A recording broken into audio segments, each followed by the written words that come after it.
is a man who I've known for even longer than I've been here at the meeting place. I've met this man over and over again in many different settings, when he was working on many different things.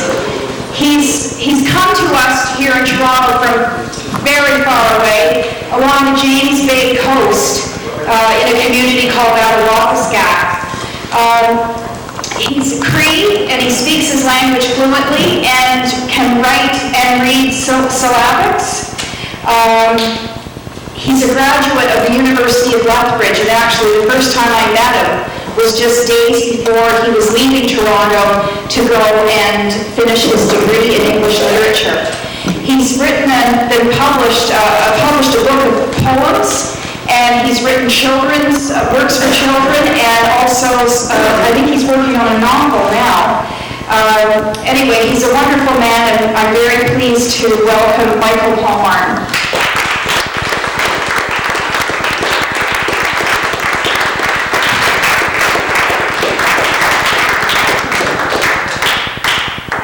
Hey, Michael. Oh, thank you. What?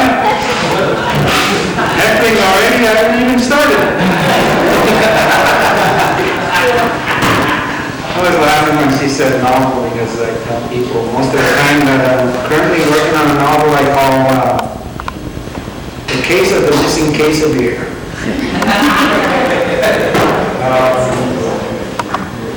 You know what, instead of writing poetry, I just wanted to talk about 7 to 10 minutes about two things: anger and sex. For the longest time, until recently, I couldn't figure out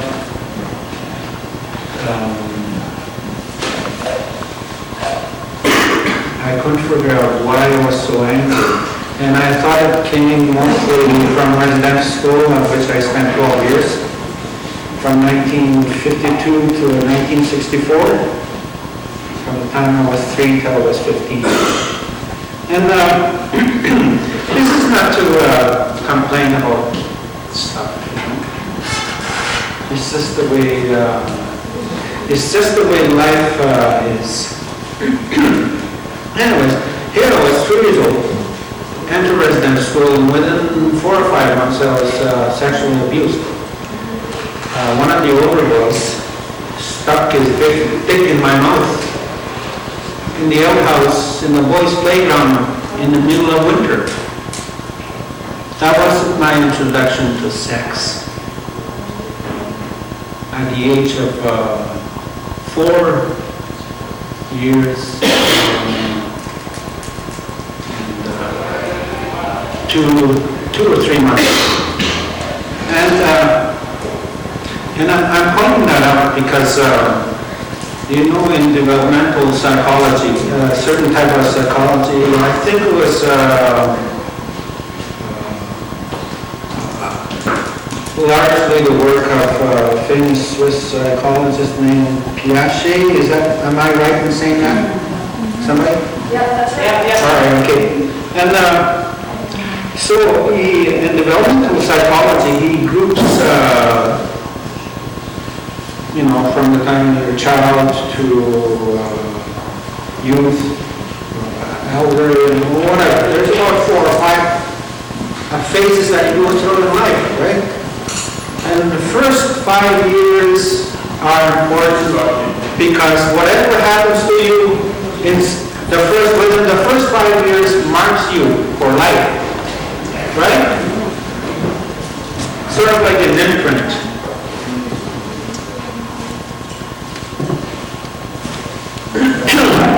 So I got marked for sex. How many of you guys can say that name? No? How about you, Danny? Are you for sex? I got marked 5.5.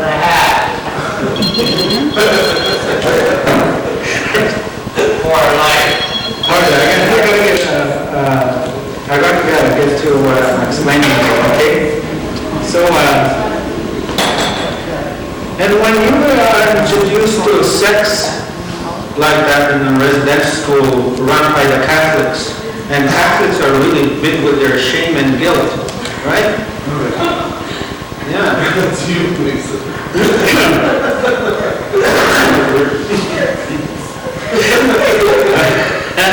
Anyways, You could go on a confession in the morning. that won't do it. Better do it in a poetry reading.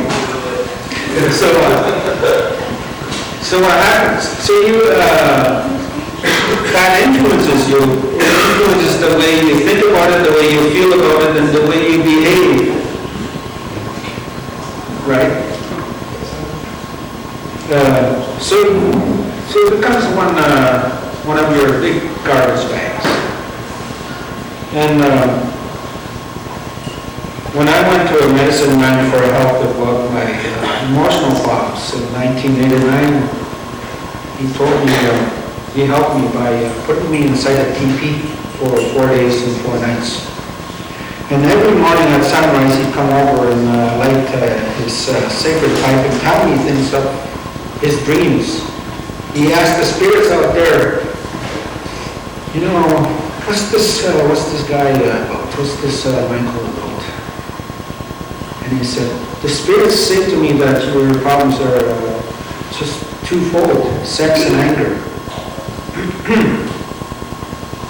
And when I ended up in a treatment program in Tucson, Arizona, and this was my third treatment program in 1991, which was 2 years later, the psychiatrist we had all kinds of certificates galore posted in his wall, right? One of those bald-headed psychiatrists. And he told me, your problem is anger and sex. No, that's not the way it happened. I told him, I already know my issues. It's anger and sex. And I found out through this medicine man out west. And he said, he was right on, you know. It's just to tell you that you can't really depend everything, as an A person anyway, you can't depend on conventional medicine or white doctors for all your, to figure out what it is about for you, what the problems are for you.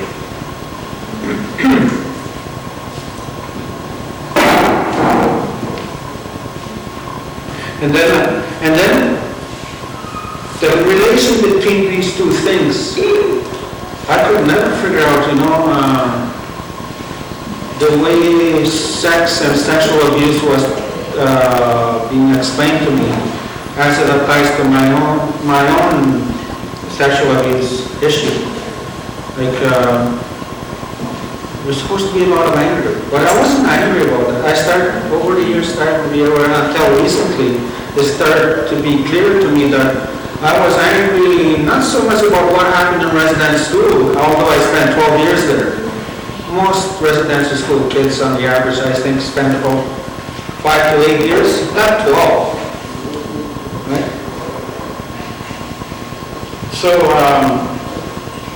I found out that it's just that I never received my mother's love. She couldn't love me. And that's where my anger is. What happens when a baby is not loved and full of anger all the time, right? An infant or little girls, little boys. That's my anger. And when you're angry over one thing, you'll be angry about everything and anything, right? That's where the residence comes in. You're mad or angry about Catholics or institutionalization or everything that goes on inside a residential school, right? Basically what happened to me, coming from a real dysfunctional family, community, and tribe, and what happened to me in residential school, it's not much different when you look at it. Of all the people that hang around here and just dropping with me, and they're really fucked up with all kinds of problems, right? Just like me. I have to deal with those problems. And oftentimes, even though I pretend to my friends or the people who try to help me that my problems have to do with white people, or the government, or the Catholic Church, it all comes down in the end that my personal issues, anger and sex. Everything is secondary. No matter how much I want to avoid those two things, it always comes down to, if I'm mad at anybody on the street, it's because of that larger anger that I've resolved from way back. If I feel funny or awkward about a conversation about sex, that comes from residential school. And it's very hard to make sense out of it, because at a very young age and through 12 years of institutionalization, it destroys your ability to believe in anything or have a good sense of morals or ethics. Right? You have to start from scratch. And basically that's what I'm trying to do day to day, is start from scratch. Right? And that's all I'm going to say. Thank you.